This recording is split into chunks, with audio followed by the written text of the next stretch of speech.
All right, another episode. Jung Naiv, and I just talked to you in German, and now I'm just gonna do it in English. You have a problem with that? None. No. Your English sounds great. So, could you introduce yourself? Sure. My name is Eric Jarosinski. I am known on Twitter as 9 Quarterly, and I'm sitting with you in a schoolyard in Berlin. Welcome to Naive Daily or Naive Weekly, whatever you want. Mm-hmm. Do you know the show? Do I know the show? Yes, I do know the show. I particularly enjoyed your recent ones from Ukraine, actually. Watched a lot of them. In English, no less. Yeah. We're like a German interview in English, translated by Ukrainian in Russian. Mm-hmm. Yeah, no, it's... news globalization. Yes. In somehow. It is. Well, and I think that's something I actually like a lot on Twitter, is that people often translate my jokes into other languages, and I always just hope that they're translated in a way that they make them even better. Are you a comedian? No, I'm not. I don't know exactly what I am. It's interesting. I've been traveling around a little bit recently and had a few events, and I'm always interested to see how I'm described. And recently I've been seeing Twitter philosopher, and that I am certainly not. If anything, perhaps something of a writer, someone trying to be a writer, or perhaps an aphorist, someone who writes aphorisms. Why would a writer be on Twitter? I mean, a writer writes books or articles. Yes, I suppose they do. But books, articles are all made of sentences of some sort or another. Sentences are what tweets are made of much of the time. Actually, I think it's a great place to think about how you can communicate as much as possible with as little as possible. And I think that's something that many writers could learn from. Why? Well, for one, I read very slowly. I would appreciate much shorter books, and my concentration is not very good. So for me to actually read something longer than a few pages, it has to be something I very much want to read. Really? Yes, this is not really a strength if you're a professor of literature, that you read very slowly and also cannot remember plots very well. I was going to say. No, these are not my strengths at all. And what I'm better at, I think, is, and this is what I've actually was doing in my academic work most recently, is working with very short texts, working with aphorisms, thought images, Denkbilder, as you might say in German, because that's something where a very short attention span can actually help you in a lot of ways. You only have a few words, and you have many associations with them, and it's about actually the number of things you can connect just a few words to. So it's something that I've found I like to read, and that's what I want to write. Do you have a favorite German word? The one that I've often said in the past is really only my favorite because of its connection to English. That is the German word, what is it again? Der Stillstand. And I only like it because the English word is standstill. Yeah. And so I like the little bit of dialectic you find in that, especially in a word that's all about something being static. So. How come? How come that the German word is Stillstand and the English word is like vice? That I don't know. I'm not a linguist. Who decides that? Who decides that? The language decides it for itself in a lot of ways. But then you have various institutions that codify these things. Some cultures more than in others. In English, we certainly don't have the one central authority, and so you have any amount of debate about the proper use of the language. So you don't have like a Duden or something? Well, we have various versions of that, but even the Duden is nothing compared to, say, what you have in France or in the Netherlands or Belgium. You have various different systems for making the language a set system of rules and of how the language changes. I mean, what I like a lot in Germany is this thing you have of the Wort des Jahres, word of the year, or the Unwort des Jahres, right? How would you translate that? The non-word of the year, right? And that just demonstrates the fact that language is changing, but also that there are oppositions to the changes in the language. So, it's always up for debate. Why did you learn German? Lots of coincidence more than anything else. The short answer is that I had to learn some language, and it became German because I fell in love with someone who had spent time in Germany and spoke German, and we thought we would study here someday, and we did. So a lot of chance. Most of my decisions in life haven't been made for the most rational of reasons, but that's all right. So, and like people always say, German is one of the hardest languages to learn. Would you agree? It was hard for me to learn, but any language is hard for me to learn. It took a very long time. I didn't like it. I felt it was like learning math somehow. And I spent 2 years. I got good grades, worked very hard at it. It started really in college more than anything. And I showed up in Bonn my first day studying abroad, and I couldn't understand anything. I made one mistake after another. I remember I came into the dormitory, and I used the formal voice with all of the other students sitting there. I thought that was, yes, they thought that was all very amusing. But and you formally address your fellow students. Yes, as if they were professors, let's say. But also German students are older and living in a dorm, and I also found that rather unusual. They must have been probably at that point 30 years old, which I thought was shocking, right? But it was... Where do 30-year-old Americans live? Where do they live? Well, depending on the state of the economy, they either live by themselves or in their parents' basement somewhere, which has become more the case in the last years.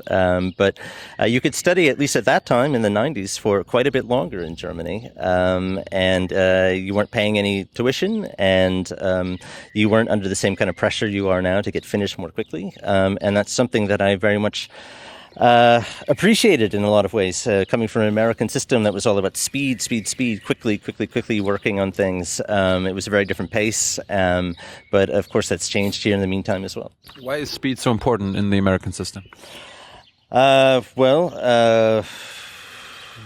Like with most any question, you have to ask yourself to follow the money. And largely the promise is that this is kind of a marketing promise that a university can make, is that you will be done in this amount of time and have your degree and be on your way to a successful, prosperous life of some sort. But that's the promise before you even start. Yes. Sometimes you start and then realize there's something else I rather want to do. Yeah, there is. Well, this is what I encourage students to think about. I took a very long time actually getting my PhD. I spent, it was close to 10 years in the end, but for me it was time that was very well spent. Most of what I know about German culture comes from the things I was doing when I wasn't in a classroom or in a library or anything else. I mean, the language that I know is the language that I learned talking to people in bars, on the street, friends, doing stuff. And that takes more time, obviously. But to me, that's much more what it's about. So this, the Geschwindigkeit has it reached the German universities and all that? I think more so, yeah. I think that there are a lot of things. I mean, as an American, you're always suspicious of Germany looking to America as a model for anything. It's interesting to me. I've seen this so much over the last 20 years, which is the amount of time I've had anything to do with Germany. Are ways in which say, well, we can save more money if we do it more like the Americans do, more efficiently, etc. Right? But usually, what that means is you want to spend less on education. For instance, right? I mean, it's a matter of that, or any number of things that I think people take for granted in Germany, but they're actually very expensive and that you're paying for. I mean, German trains aren't on time when they are on time because they're German trains. They're on time because you spend the money to make them on time. Your streets aren't relatively safe because these are German streets. It's because you're paying for a social welfare system that keeps the crime rate lower than it would be otherwise. Don't Americans call that socialism? Some might. I don't. I think that there are various things. I mean, a very important lesson I learned in Bonn in my first year there was a garbage strike. That people weren't cleaning the city, right? And here I thought, oh, Germany, very clean country, right? And especially Bonn, nice little town, very clean. After 2 days, I'd never seen such a filthy place, ever. And it was, this might seem obvious, right? But there are all of these things that you might take as being natural somehow, or being somehow take for granted. But only under extraordinary circumstances is there a certain truth that's revealed, right, that you wouldn't normally see. And so my concern always is Germany thinks it can save on various things, and it will still be able to take various things for granted. Crime isn't higher in the United States because people are Americans. There are reasons for that. There's a logic to that system. Why are so many people in jail in America? Like, I think it's the largest prison population in the whole world. Well, it's not called the land of the free for nothing. Well, it's a good question. There are lots of reasons. I mean, one of the reasons, and obviously I'm no expert on this, but there are a lot of people who are in prison now because of drug offenses, and drug offenses that in my lifetime, the war on drugs with mandatory sentencing policies would put people in prison for a very long time who could very well have gone on leading a normal life, and they're still there. Like Obama?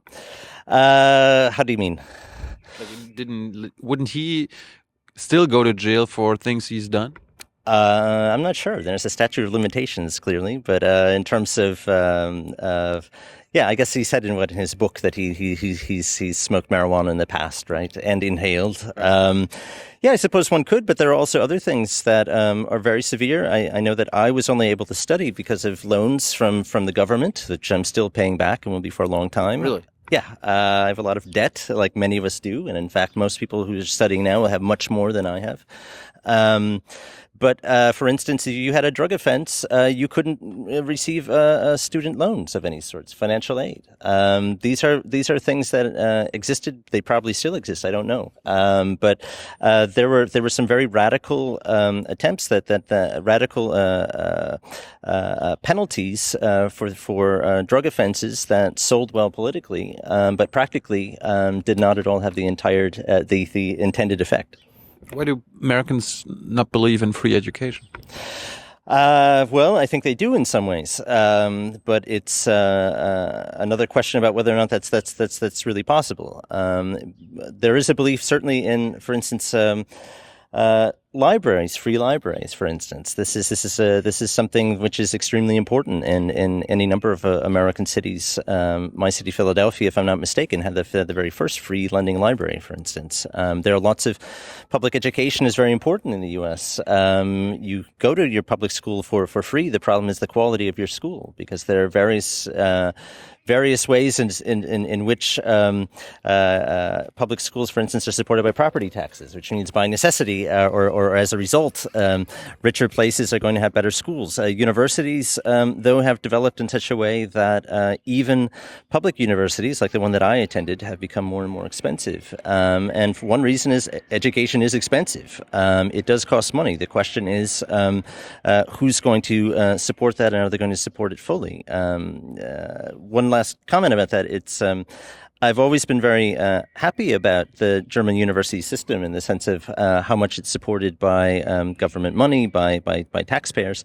At the same time, it also makes you very angry in the sense that German universities are often so underfunded that they can't do a proper job. I've never actually had a very good experience studying in Germany. My experience here has been one of seminars with 100 students or more, with professors you never see. And so German has this great expression of wenn schon, denn schon, right? So if you're going to do it right, right? Don't do it in this half-assed way. And this has always been what's made me angry about the German university system. It's great that you don't have to pay a lot in tuition, but you should actually fund the things properly. So what would they have to change?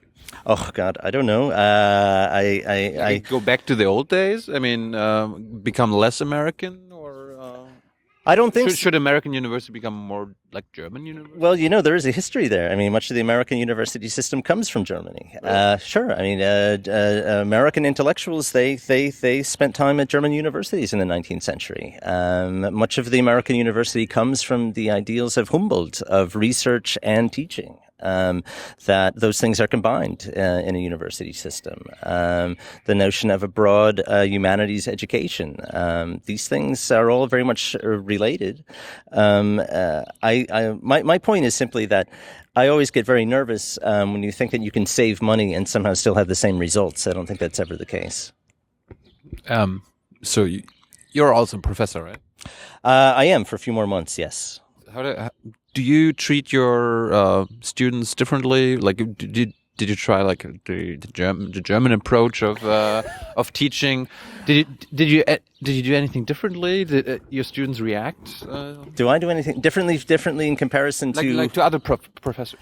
I don't know about that. I think that I did things differently than I did when I first started. I think that I spent a long time when I first started teaching trying to do it right, whatever I thought that was, which meant that I was going to try to give a lecture and I was going to try to do this properly. And I realize I'm terrible at that. I don't like to give lectures. I get very nervous, and it's very boring, and I hated listening to myself. And after a few years, I kind of gave up on that, and I thought, well, let's do it the way in which you think you can do it. And now, when I teach, I have very little in terms of prepared notes or anything else, but but that's try to have a conversation. But that's what you're paid for, or not? Like you well, should prepare. Well, I agree. I agree with that in a way, depending on what is you're teaching. As I see it, no one is going to remember anything I have taught within, say, a year's time. That's even optimistic. What I want them to remember is how I taught something, how it is that they were thinking, how they learned to think, how they learned to write. I'm trying to teach a process. In the humanities, it doesn't matter to me very much if they remember this Nietzsche quote or not. I mean, what matters to me is that they know that there are some radically different ways of seeing the world, and that, in fact, learning a type of, everyone professes a belief in critical thinking, but I think there are various ways to further that. And for me, one of them is to use my authority as a professor to take apart some notions of authority in a productive way. So that's what my teaching's been about. I'd like to actually stay teaching in some form. I just know that I'm not a researcher. I don't want to write any more academic books, articles, etc. But I think that there are other ways to deal with the topics that interest me, and maybe in a more productive way. Would you agree that, like, it kind of seems like our generation, the younger generation, like the 20 plus, maybe until the 40s, or the kids today, love to ask what, or they want to know what, but they hardly ever ask why anymore, or how, or... Do you think so? I don't know if I agree with that. That's why I ask. I don't think so. I actually think that people that age are very critical. In America in particular, I find that you are naturally a type of media critic in a lot of ways. And the fact that you just know, even if you don't have necessarily the language for it, you know that something seems fake to you, something seems just somehow lame to you in some way or another. You dislike it, right? But the point is to think about, why is it that you dislike it? What is it that you don't trust about it? I like to work a lot with advertising and whatever I'm teaching, because there's a way in which, I can talk about philosophical principles or theory in some way, but that's often imposing, because people have the sense of, well, I should know this stuff already, or I should know it better, or something, right? But if you make it clear that you're dealing with a type of criticism every day in your own life, and that you can actually take that same approach to the greats of philosophy or of literature, that's productive, and that's what I try to teach. It also kind of sounds like the Jung Naiv approach. It might be. I don't know. It's. I have to say, I think that what you guys do is very interesting, because it's getting harder and harder, I think, to communicate with the political sphere in particular, because one is so well coached on how to answer questions. I mean, obviously, any media training means how do you learn to avoid questions? How do you say what you want to say no matter what the question is? If you listen to any American politician, you'll hear any statement will end with, and that's what we want to do going forward. All right. I mean, you'll hear this. This is a phenomenon of the last few years, because this has the association of now continue my thought, but in the most positive direction possible. Right. And these are standard cliches. And what I like to do more than anything on Twitter is to start with a cliche and see what can be done with the cliche. I mean, to use a philosophical concept to find the truth content in the cliche itself. So how can journalists, how can critical thinkers undo this little political language? How can I circumvent what they try to accomplish by not answering questions? Ask the question, essentially, don't be afraid to appear ignorant or in some way unsophisticated, but simply, well, what does that mean? How do you mean that? By pushing those questions, but that takes some guts, and it takes some tenacity, and it also means making perhaps enemies with someone who will not want to do an interview with you again because you were a pain in the ass. It's going to make your job harder. So it still comes down to if you want to do a better job, you have to work harder to do it, and you have to take greater risks to do it. But I think also it means journalists have to be careful about their own language and the power of that language. I mean, I actually thought I was going to become a journalist, and I got sick of the language of journalism. I was writing local news, mainly crime reporting. I couldn't write another report about someone being mugged or some murder or something because there was really no news in it per se, as much as to announce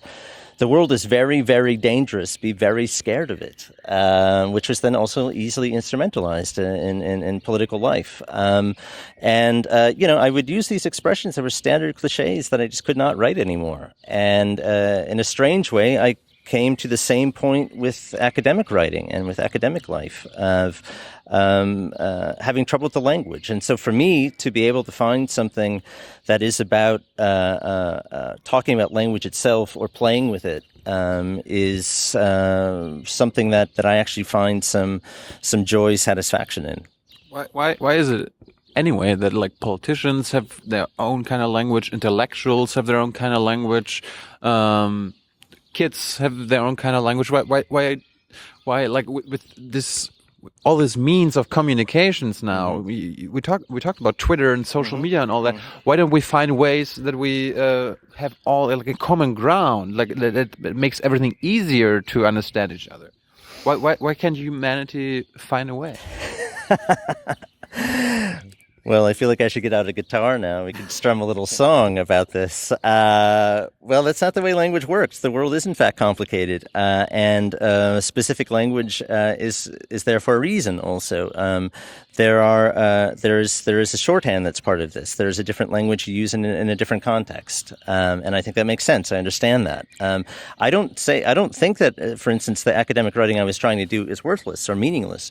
I know that for me, it didn't make any sense because I no longer wanted to only communicate with that world. But for those who do, I think that is, in fact, if you're dealing with serious questions in a very serious way and you're talking to other experts, well, you use the language of the experts. My problem is not that. My problem is with losing the ability to translate that into a language that goes beyond that very small circle of experts. Exactly. So that's my issue. But that's, again, something easier said than done. I mean, my natural role is much more one of a critic than someone who is putting out, building some sort of plans for this is how we change things, this is how we make things happen. You know, I've done that to some extent. I was very involved with a labor union for teaching assistants at the university as a graduate student. It was my best experience as a graduate student. And it meant a lot of compromises. I mean, it meant, writing slogans. It meant doing a type of PR work, but in the name of a project I believed in. But I'm not a purist. I mean, when it comes to accomplishing something, you need to use the language that you need to use. But there are ways in which sometimes you can live with that and sometimes you can't. And I'm exploring those lines right now in my own work. Thank you very much, Eric. Yeah, thank you. Dankeschön.